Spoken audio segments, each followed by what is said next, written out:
I'm never been a big fan of the exploitation torture kind of horror. However, I saw Revenge on Shudder a little while back, and I figured it was time for me to review it. Okay, because I'm gonna review this film briefly, so I can kind of give you my thoughts about this Shudder film that you should actually check out. It's called Revenge, right here on Horror and Coffee. Stick around.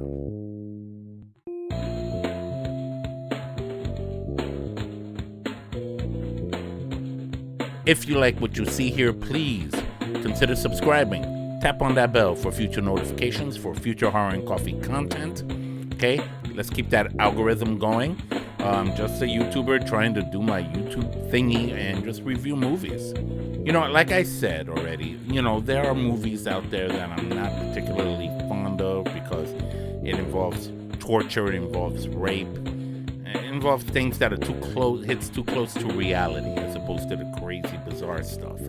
I'll put the link below, above here, so you can see a video I did all about that a while back about why I don't like those kind of films particularly. However, when I saw Revenge, which came out in 2017, and it starred Matilda, Anna Ingrid Lutz, she got a real long name, and Kevin Jansons.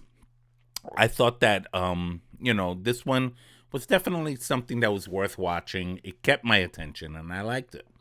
What's it about? Well, it's about some rich dude who has like this getaway place in the middle of frickin' nowhere in the desert somewhere, and he has his mistress because he's married. He has kids. Apparently, and he's apparently having this fling with this woman on the side, played by Matilda. Eventually, some friends come over and they're all having like a hangout and having a little soiree, right? Drinking, drugging, doing their thing. He goes out the next morning, and one of the guys decides to take advantage of her. Right? So what happens is she tells him, and he kind of almost blames her for it, right? Uh, and she wants to go home, and if she doesn't, she'll tell his wife. So it's at that point when this guy's true colors actually come out, and to make a long story short, I don't want to spoil anything. He pushes her off a cliff, and it looks like she died because she got impaled by a tree branch badly. What happens? They leave her for dead. Eventually, she kind of like comes out of that, and she goes on a spree to wipe out these guys.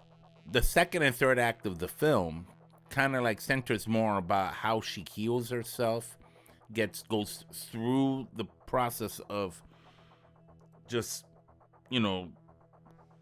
healing her the damage that was done. It's crazy how it happens, and you really start to sympathize with this girl because of what she went through.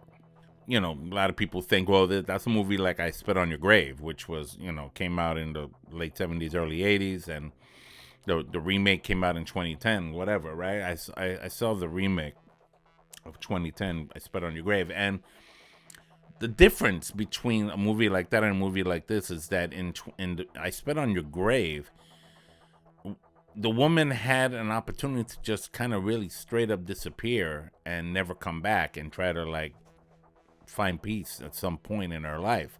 But she came back with a malicious intent on really wiping out these guys that did what they did to her. That's why the movie is called what it's called. It's even though the movie is entitled Revenge, to me it seems like it comes across more as a survival of the fittest kind of thing. That's how it comes across to me. You see this girl that was all like flingy and stupid and acting like, she was just this like, deadhead, right? And that the guys used her for one thing and one thing only, and then as they leave her for dead, she kind of like comes back from that, and you see the way she does it, how she is able to systematically get every guy until she gets to the main guy, Richard. The girl's name is Jennifer in the film. Isn't having it. Well, first of all, they're in the middle of nowhere. They're in the desert, so there's nowhere to reach out, nowhere to, call or anything like that. Richard has to connect with somebody to pick him up by helicopter, right? Because he's very wealthy.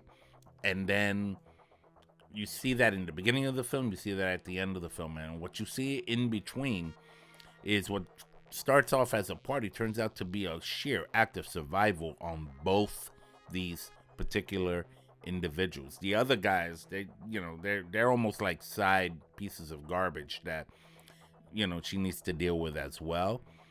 But I liked how, first of all, the way it was shot. I liked how she turned eventually from being this like scared person that didn't know what she was doing, and she became like Rambo, female version.